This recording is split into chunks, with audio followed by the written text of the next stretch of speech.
Football അങ്ങനെയാണ്. എല്ലായ്പ്പോഴും കളിക്കുന്നവർ ജയിക്കണമെന്നില്ല. പക്ഷേ അമദ് ഡിയാലോ, നിങ്ങൾ ഹൃദയങ്ങൾ ജയിച്ചു കഴിഞ്ഞു.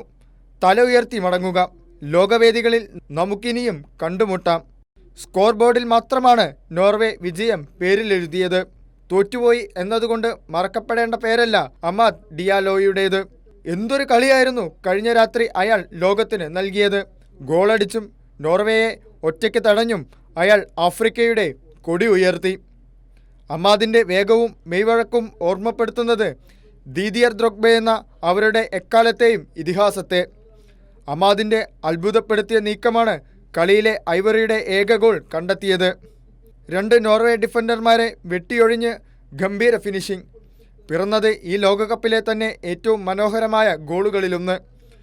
ഇഞ്ചുറി ടൈമിൽ 96-ാം മിനിറ്റിൽ പിറക്കുന്നുണ്ടൊരു ഗംഭീര ഫ്രീ കിക്ക്. നോർവേയുടെ കീപ്പറുടെ വിരൽത്തുമ്പിൽ തട്ടിയ ബോൾ പുറത്തേക്ക് പോയെന്ന് വിശ്വസിക്കാൻ ഏറെ സമയമെടുത്തു. നിർണായകമായൊരു നീക്കത്തിൽ നോർവേ ഗോൾ മണക്കുമ്പോൾ സ്വന്തം വലയ്ക്ക് മുന്നിൽ ഒരു കഴുകനെ പോലെ പറന്നിറങ്ങുന്നുണ്ട് അയാൾ. 96-ാം മിനിറ്റിലെ ആ ഗോൾ ലൈൻ സേവ് എന്തൊരു കാഴ്ചയായിരുന്നു. പ്രായം 23 മാത്രമേ ആയിട്ടുള്ളൂ. അമദ് ഡിയാലോവിൽ ഫുട്ബോൾ ഒരുപാട് ബാക്കിയുണ്ട്.